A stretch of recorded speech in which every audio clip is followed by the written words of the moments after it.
Hello students, polytechnic Libre learning में आप सभी का स्वागत है। तो जैसा कि आप देख पा रहे हैं, हम बात करने जा रहे हैं डिजी शक्ति पोर्टल की, यानी जिस पोर्टल के माध्यम से आपको फ्री टैबलेट या स्मार्टफोन वितरण का लाभ मिलता है। तो इस योजना को अब स्वामी विवेकानंद युवा सशक्तिकरण योजना के नाम से भी जाना जाता है। तो बहुत सारे स्टूडेंट्स के मन में ये कई सारे प्रश्न मेरे पास आ रहे हैं कि सर, इस समय डिजी शक्ति पोर्टल में क्या अपडेट किया जा रहा है, जो विशेष रूप से जो स्टूडेंट्स अभी फाइनल ईयर में पहुंचे हैं इस साल, उनका क्या स्टेटस है। तो मैं आपको बता दूं कि जो पास आउट स्टूडेंट्स हैं उनमें ज्यादातर संस्थाओं से उनको टैबलेट या फिर स्मार्टफोन वितरण का योजना का लाभ मिल चुका है। लेकिन कहीं कहीं क्या हुआ है, जैसे पुराने जो स्टूडेंट्स रह गए हैं, जो पास आउट हो चुके हैं, तो उनको कहीं कहीं जगह बीच बीच में सुनने में मिलता है कि टैबलेट वितरण या फिर स्मार्टफोन वितरण कराया गया। तो वो बचे हुए स्टूडेंट्स हैं जो कि पास आउट हो चुके हैं, उनको इस योजना का लाभ इस समय दिया जा रहा है। लेकिन अगर हम अंतिम वर्ष की बात करें, जो स्टूडेंट्स अभी अंतिम वर्ष में पहुंचे हैं, तो मैं आपसे बता दूं कि जैसे फाइनल ईयर में जो स्टूडेंट्स पहुंचे हैं, उनका डेटा विगत वर्ष यानी पिछले साल ही अपडेट हो चुका था, यानी पूरा अपलोड हो गया था, सारा डेटा उनका वेरीफाई हो चुका था। तो अब उनको क्या किया जा रहा है, प्रमोट किया जा रहा है। जैसे हमारे यहाँ जो स्टूडेंट सेकेंड ईयर में थे, अब फाइनल ईयर में आ गए, तो हमने उनको क्या किया, प्रमोट कर दिया, फाइनल ईयर में उनको स्टेटस कर दिया। तो इस प्रकार से अब वो फाइनल ईयर में पहुंच गए हैं।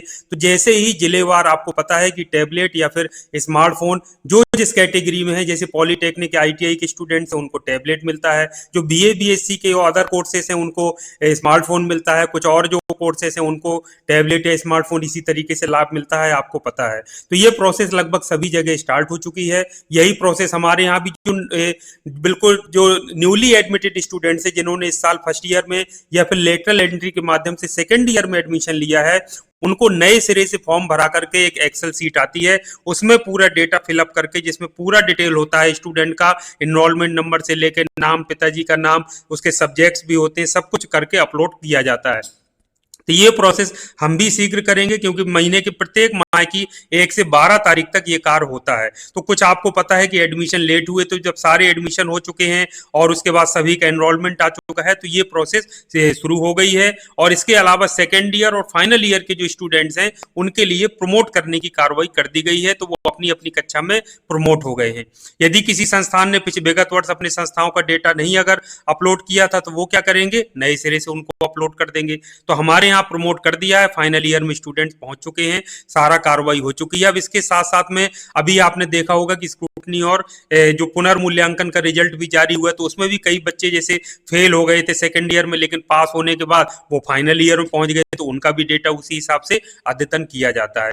एक मैं महत्वपूर्ण बात जरूर बताना चाहूंगा, जो लड़के जो स्टूडेंट्स ब्लॉक लिस्ट में आते हैं, चाहे वो किसी कोर्स के हों, सबसे बड़ी जो स्टूडेंट मिस्टेक करते हैं, जैसे कोई पॉलीटेक्निक डिप्लोमा में एडमिशन लिया और उसके पहले कोई बीए बीएससी या ग्रेजुएशन में एडमिशन ले लिया था, छोड़कर आया, या फिर वो पढ़ रहा है प्राइवेट रूप में कहीं से, तो वो क्या करते हैं, पॉलीटेक्निक से चूंकि आप रेगुलर स्टूडेंट हैं, यहां से आपका डेटा जाएगा ही जाएगा, अपलोड होगा ही होगा, वेरीफाई होगा ही होगा, क्योंकि आप यहाँ के रेगुलर यानी नियमित स्टूडेंट हैं।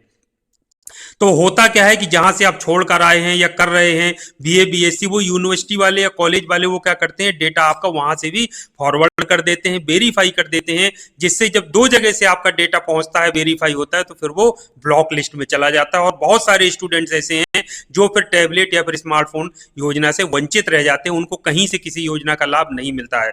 तो मैं ऐसे सभी स्टूडेंट्स को ये कहूंगा कि आप यदि रेगुलर स्टूडेंट कहीं के भी हैं, कोई कोर्स रेगुलर रूप से कर रहे हैं, तो वहीं से अपना फॉर्म फॉरवर्ड कराएं, वहीं से वेरीफाई कराएं, जो कि आपका होगा ही होगा। यदि दूसरी जगह से आप छोड़ कर आए हैं, बीए बीएससी आप छोड़ दिए हैं, एडमिशन लिए थे फिर आप छोड़ कर आ गए, या आप प्राइवेट कर रहे थे, तो वहां से आपका डेटा है, तो वहां मिल करके उनको बता दीजिए कि प्लीज हमारा डेटा यहां से फॉरवर्ड आप मत करिए, कोई रिकॉर्ड मत भेजिए, हमारा पॉलीटेक्निक में रेगुलर चल रहा है, वहां से डेटा जाएगा और वहां से हमको टैबलेट या फिर अन्य लाभ जो हमारे जो भी यदि कोई अन्य कोर्स का भी स्टूडेंट है, तो उसको स्मार्टफोन या फिर टैबलेट का लाभ मिल जाएगा। बहुत सारे हमारे यहाँ ऐसे स्टूडेंट्स थे, मैं आपको बताऊं एक केस मैं आपको ये बताता हूं कि जैसे कोई स्टूडेंट यदि बीए कर भी रहा था प्राइवेट, तो भी उसने वहां से फॉरवर्ड नहीं कराया, वो जाकर पहले स्टूडेंट मिलाया, उनको बता दिया कि आप मत भेजिए, और यहां से रेगुलर रूप में उसको टैबलेट का लाभ मिला। और बहुत सारे स्टूडेंट्स ऐसे थे जो खुद गलती माने, मेरे बताने के बाद उन्होंने बात को अनसुना किया, जिसकी वजह से यहां से डेटा वेरीफाई हुआ, अपलोड होने के बाद वेरीफाई हुआ, और इसके साथ साथ में वो जो कॉलेज वाले जहां से वो बीए बीएससी छोड़ चुका था या कर रहा था किसी भी रूप में, तो वहां से जब उनका डेटा गया तो वो फिर लड़के का, स्टूडेंट का क्या हुआ, ब्लॉक हो गया। तो ब्लॉक जब होता है, जब स्टूडेंट को कहीं से लाभ नहीं मिलता है, तो हमें भी दुख होता है। तो मैं आपसे ये कहूंगा कि इस बात का विशेष तौर से ध्यान दें, जो विशेष तौर से जो फर्स्ट ईयर के स्टूडेंट्स हैं, जो न्यूली एडमिटेड स्टूडेंट्स हैं, इसके अलावा जो फाइनल ईयर के स्टूडेंट्स हैं, यदि आपको लग रहा है या आपका पिछले साल ब्लॉक लिस्ट में था लेकिन आपने कहीं एडमिशन नहीं लेगा था, किसी और कारण से ब्लॉक हो गया था, तो आप इस बार फिर से एक बार अपलोड करा करके अपनी संस्था से उसको वेरीफाई कराइए। यदि आपका फिर से डेटा एग्जिस्ट कहीं भी कर रहा होगा तो वो अपने आप ऑटोमेटिक ब्लॉक हो जाएगा और आपको इसका योजना का लाभ एक ही बार मिलता है। इस बात का भी आप याद रखिए। ये चीजें किसी के हाथ में नहीं है। जो ब्लॉक करने का कार्य है ये सिस्टम ऑटोमेटिक करता है, क्योंकि डेटा जब सेम मैच हो जाता है, चाहे वो आधार हो, चाहे वो ईमेल आईडी हो, चाहे मोबाइल हो, तो ये बिल्कुल यूनिक होना चाहिए, अलग होना चाहिए। इस बात का विशेष ध्यान दें। तो आप यदि दोबारा से अपलोड करा के वेरीफाई कराएंगे और आपका कहीं और से इस योजना का लाभ नहीं मिला होगा, तो आपको फिर से इस योजना का लाभ कहीं ना कहीं से, जहां से आप रेगुलर पढ़ रहे होंगे, वहां से आपको जरूर मिलेगा।